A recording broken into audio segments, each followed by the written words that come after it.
What แปลว่าหยังหรือแม่นหยัง What is your name เจ้าชื่อหยัง What do you study เจ้าเรียนหยัง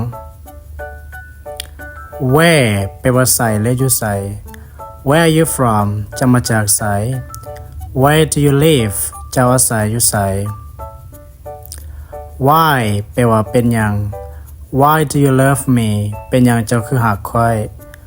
Why do you need it เป็นหยังเจ้าคือต้องการมัน Who แปลว่าไผหรือผู้ใด Who is your boyfriend แฟนของเจ้าแม่นไผ Who are they พวกเขาแม่นไผ Which แปลว่าอันใดหรือตัวใด